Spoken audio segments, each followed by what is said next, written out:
Hello and welcome back to Moon-Based Mystery School, and today we are talking about manifestation and magnetism, part 2. And it's funny because I was taking a 20-minute nap and just letting my mind wander, and I was thinking, like, dang, I got to do a part 2. What am I going to talk about?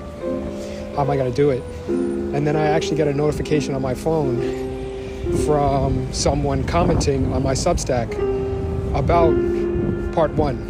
So I was like, dang, that's magnetism at play right there. So, and I recommend that you do go to the Substack as well, because I kind of did like a part 1.5. You know, I uploaded the video, but I added like another additional experience that I went through right in between. So yeah, definitely check that out. Now, the context that I was asked this question, and the question was, is action necessary for manifestation? The context was in regards to human design. And in human design, there are several types. Everyone falls into one of these types. And one of them is called the manifestor, and then there's also another one called manifesting generator. So manifestors are allowed to initiate, which means they're allowed to announce to the world, you know, what they're doing or what they want. And I think apparently it kind of helps move things along. The universe kind of just agrees and just, you know, supports them. I don't really know. I'm not a manifestor. But I think for that human design type, I think action might be more beneficial to them. I probably will look into it more and do a more detailed write-up on Substack, but at least for me as a manifesting generator, especially with an emotional authority, I'm supposed to be waiting before I respond. And I know manifestors have a closed aura. I still don't know exactly what that means entirely, but I do know from a manifesting generator aspect, we have an open aura, which means things are already naturally attracted to us. So our job is just to wait before responding. And we do that because, especially if you have an emotional authority, like you might agree to something too soon because you're on an emotional high, and then it could end up draining us later on. That's why we're not supposed to initiate, because like we have energy to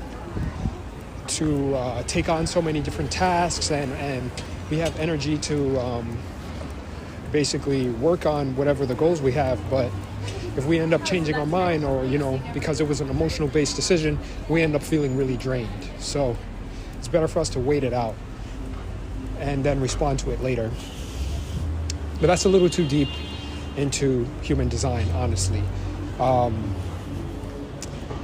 I talked about in my first video about my experience with manifesting, my greatest experience, which was when I did the dream girl profile. You know, I wrote down a bunch of traits that I wanted my dream girl to have, especially one of them was, you know, red hair. So I saw, like, a couple days after I did that, you know, I was just, they just started flooding the streets after that. And I had to stop counting. You know, I saw, like, you know, 15 redheads in a day. Saw like 3 of them on the same block. So I was just like, okay, like this is ridiculous. And this power is actually real.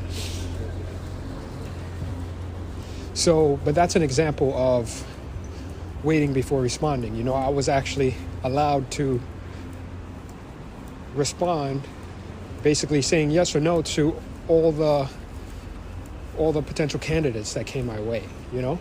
So that's how you can use an open aura. I didn't have to specifically track one down or anything like that. I just wrote about it and it just came into my existence. So, and this happened on about 4 months of SR. So when we're talking about action specifically, we can talk about, there's a study that was done for basketball free throws. And there was 3 groups. One was, I guess they all did free throws at the beginning of the study. And then the first group had 30 days to physically practice free throws. The second group only visualized making free throws. They did not physically practice. And then the third group did nothing. So the first group ended up improving 24% from their practice. The second group ended up improving 23%. And then I don't know what happened to the third group, but basically what this means is that visualization is just as effective as physical practice. So if you combine both of these, it'll probably be even stronger. But that's not the point. That's not the point of this. It's not the point of this video.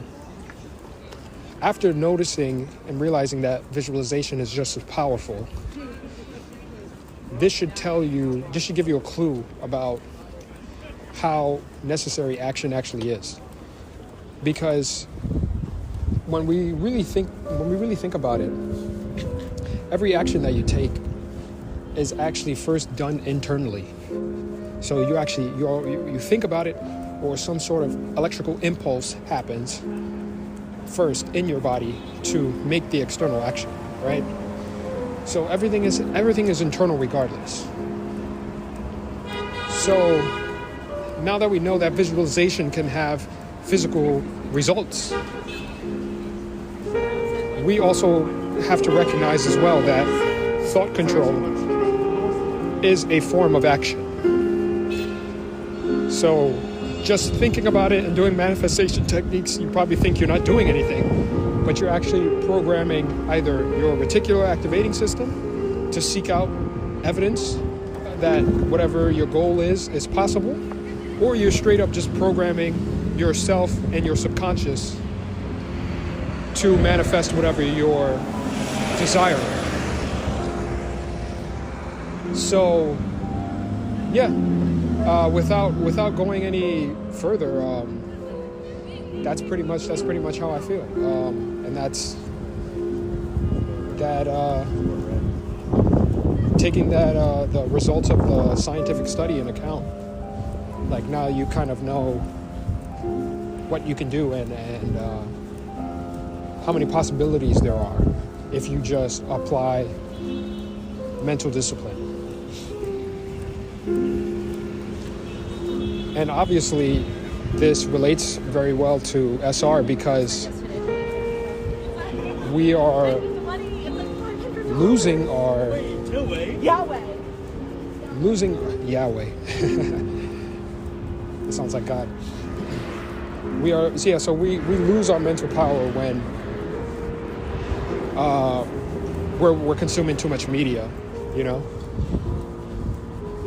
So that can affect our ability to visualize.